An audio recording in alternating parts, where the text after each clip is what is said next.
آپ کو لے چلیں گے اسلام آباد، جہاں معاون خصوصی برائے اطلاعات فردوس عاشق خوان نیوز کانفرنس کر رہی ہیں۔ قیادت، حکومت، عوام اور تمام سیاسی جماعتیں مل کے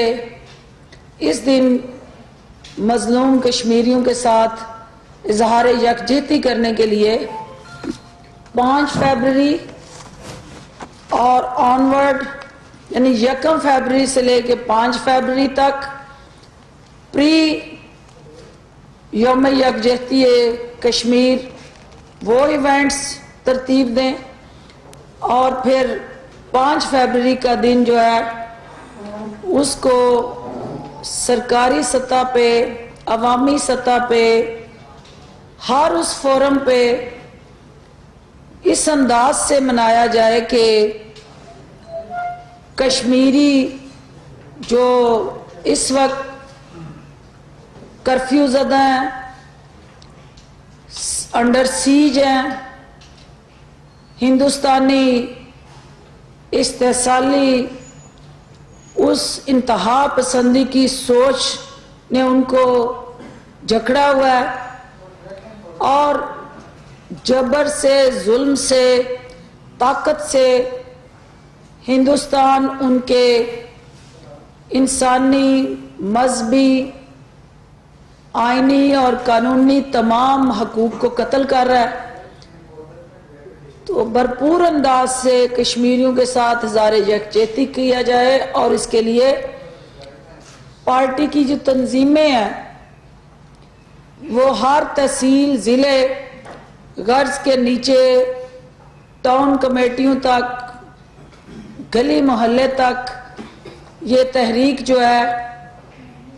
اس کو شروع کیا جائے، اور ہندوستان کا جو ریاستی دہشت گرد ریاست کا حقیقی چہرہ ہے، نوجوان خصوصاً سوشل میڈیا کے ذریعے اس کو بے نقاب کرنے کے لیے اپنی اپنی جگہ اس نیشنل کاز میں حصہ ڈالے۔ اور وزیر اعظم پاکستان نے ایک دفعہ پھر میڈیا کے حوالے سے اس ایشو کو دنیا تک پہنچانے میں میڈیا کے کردار پہ روشنی ڈالی، اور میڈیا کو اس جہاد میں، جو کہ شعور کا جہاد ہے، جو آگاہی کا جہاد ہے، جو آپ کا ایک رائٹ آف سیلف ڈٹرمینیشن کا اور اپنے حق کے لیے آواز اٹھانے کا جہاد ہے، اس میں میڈیا ہمارا پارٹنر بنے۔ اور پرائم منسٹر نے میڈیا کی کاوشوں کو سراہا کہ مختلف میڈیا میں جہاں ممکن ہے وہ اپنی نیوز بلیٹن میں، اپنے ٹاک شوز میں، مختلف تبصروں میں اور کالمز میں، پرنٹ میڈیا اور الیکٹرانک میڈیا دونوں اپنا کلیدی کردار ادا کر رہے ہیں، اور اس کو اور زیادہ مؤثر انداز سے آگے بڑھانے کی ضرورت پر زور دیا۔ دوسرا جو اہم ایشو ہے، چونکہ عوام کا درد، عوام کا احساس، عوام کی مشکلات اور عوام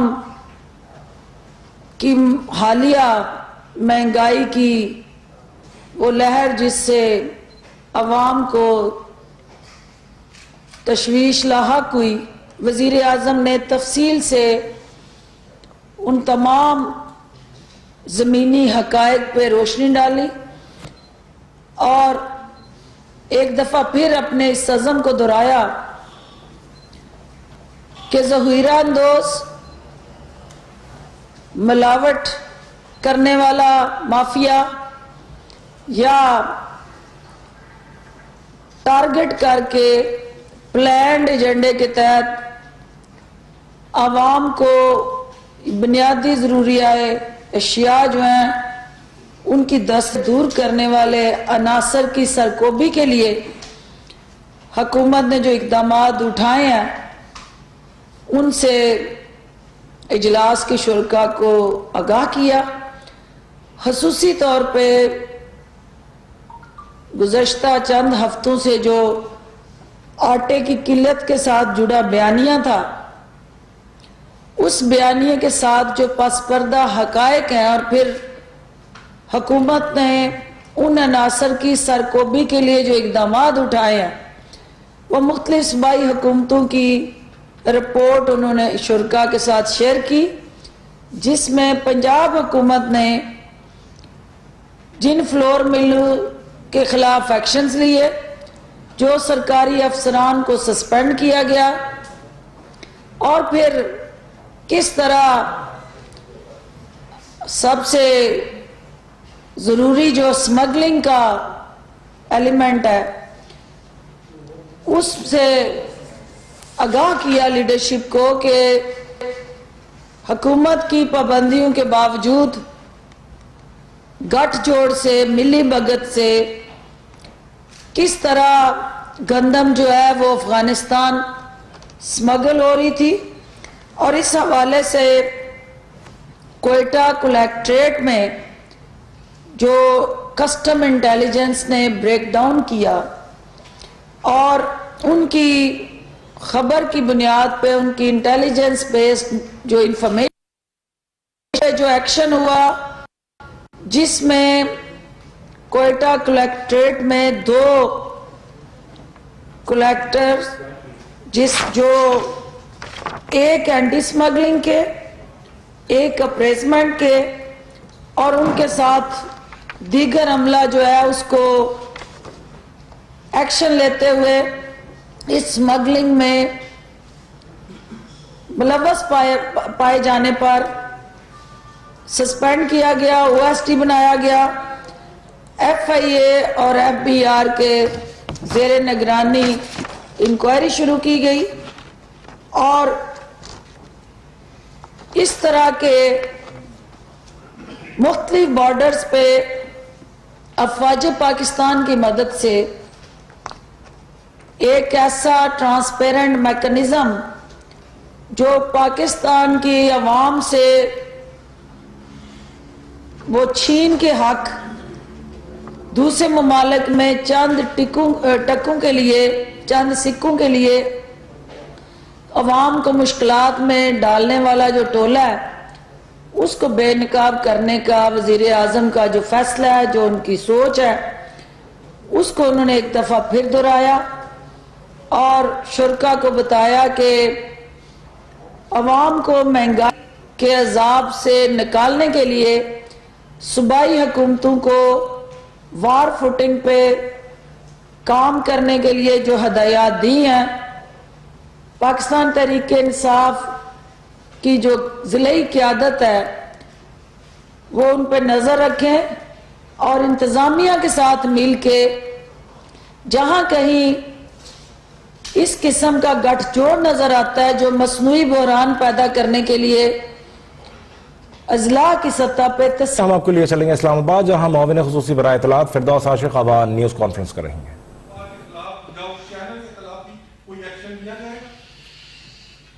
دیکھیں، اور یہ لاسٹ کر لیں کیونکہ کافی لمبا ہو گیا. کہ اس وقت پاکستان کی تاریخ میں پہلی مرتبہ حکومت نے لوکل ریجنل اخبارات کو بھی پروموشن دینے کا فیصلہ کیا ہے، اور اس پر ہم آپ کو خراج تحسین بھی پیش کرتے ہیں. اور یہ صرف بتا دیں کہ یہ چند اخبارات کے لیے ہی ہے، گورنمنٹ ان کو سپورٹ ہوگی یا سب کو جو پالیسی یہ جاری رہے گی؟ آپ پریشر میں تو نہیں آئیں گے؟ دیکھیں، پہلی بات تو جو آپ نے آٹے کی سمگلنگ کے حوالے سے کی، اس میں یہ لمحہ فکری ہے ہمارے لیے، اور کہ آپ ایگرو بیسڈ کنٹری ہیں اور زراعت پہ آپ کا انحصار اور دار و مدار ہے، اور وہی زرعی اجناس جو ہیں اس میں اکثریت دالیں ہوں، سبزیاں ہوں، وہ آپ امپورٹ کر رہے ہوتے ہیں. تو کہیں نہ کہیں ہماری ایگریکلچر پالیسی کے اندر فلاز ہیں، اور یہ ڈیوالو کیا گیا جب 18th امینڈمنٹ کے بعد ایگریکلچر صوبوں کو چلا گیا، تو ایک یونیفارم ایگریکلچر پالیسی جو اس ملک کی ضرورت تھی وہ دیکھنے کو نہ ملی. یہ بھی عمران خان صاحب کا اعزاز ہے کہ انہوں نے پہلی دفعہ ایگریکلچر کو نیشنل پرائیورٹی دی، اور جو گزشتہ کئی دہائیوں سے پینڈنگ ایگریکلچر انیشیٹو تھے، جو ٹیکنالوجی کے ساتھ جڑے تھے، ریسرچ کے ساتھ جڑے تھے، جو آپ کی پیداوار بڑھانے کے لیے لازم و ملزوم تھے، اور جو پھر اس کی ترسیل کے ساتھ سٹوریج کے ساتھ جڑے تھے، ان شعبوں میں ریفارمز اور بہتری لانے کی کوشش ہو رہی ہے۔ جو آپ جس کی طرف نشاندہی کر رہے ہیں، دیکھیں آپ کی یہ پنجاب بڑا بھائی ہے، سب سے زیادہ گندم پنجاب پھر سندھ میں، اور یہ کے پی کے اور بلوچستان ہمارے بھائی جو ہیں وہ ہم ان کو سپورٹ اور فیڈ کرتے ہیں، اور یہ ہماری ذمہ داری ہے۔ لیکن سندھ کے اندر چونکہ گزشتہ سال وہ پروکیورمنٹ نہ ہو سکی، کچھ موسمی اثرات پنجاب میں بھی آئے، اور جو آپ کے اسٹریٹجک ریزرو تھے وہاں سے آپ نے گندم کو پاسکو کے ذریعے ریلیز کیا، اور کے پی کے میں اور بلوچستان میں اور ایون کے سندھ کے اندر بھی آپ نے گندم دی۔ لیکن یہ ایک ایسا میکنزم ہے جس کو ٹیکنالوجی کے ساتھ جوڑنا ضروری ہے۔ جب تک یہ مین ہینڈلنگ میں رہے گا، ڈسکریشن بیسڈ رہے گا، اس کے راستے میں اس قسم کی کہانیاں آپ کے کانوں تک پہنچتی رہیں گی، اور انڈیویجولز جو ہیں وہ اس کے بینیفیشریز رہیں گے۔ یہی وہ وجہ ہے کہ جو فول پروف میکنزم اور ایک ایسا سسٹم جو ٹریکر کے ساتھ جڑا ہے، جس کے اندر آپ جتنی گندم، پہلے تو آپ کے پاس جو سائنٹیفک بیسڈ ایسا کوئی سسٹم ایگزسٹ نہیں کرتا تھا کہ آپ کے پیداوار کے جو صوبے ہیں وہ اور فگرز دے رہی ہوتی ہیں، جو آپ کے وفاقی سطح پہ ادارے ہیں وہ اور دے رہے ہوتے ہیں، تو ایگزیکٹ آپ کے پاس پروڈکٹیوٹی کا انالیسز ہی دستیاب نہیں ہوتا ہے۔ یہ پہلی دفعہ ہو رہا ہے کہ آپ ایک ڈیٹا بینک کی طرف جا رہے ہیں جو ٹیکنالوجی کے ساتھ جڑا ہے، تاکہ آپ کے پاس strategically availability of these food commodities کیا ہیں، وہ اس کا ایک یونیفارم ڈیٹا بینک ہو، اور جو چاروں صوبے اس پہ ایگری کریں، اور آپ پھر کہیں اس میں کمی آتی ہے تو وقت سے پہلے آپ وہ چیزیں امپورٹ کریں، تاکہ وہ ڈیمانڈ سپلائی گیپ کی وجہ سے جو کرائسس جنم لیتے ہیں اور پھر مہنگائی کا عذاب قوم پہ نازل ہوتا ہے، اس سے ہم بچ سکیں۔ جو آپ کا دوسرا سوال ہے، لیکن نیشنل سیکیورٹی کسی حکومت کی ذمہ داری نہیں، صرف یہ آپ کا ایک نیشنل ایجنڈا ہے، اور بحیثیت پاکستانی یہ آپ کے ایمان کا حصہ ہونا چاہیے کہ جو جذبہ کسی قوم میں ہوتا ہے۔ فردوس عاشق اعوان اسلام آباد میں پریس کانفرنس کر رہی ہیں۔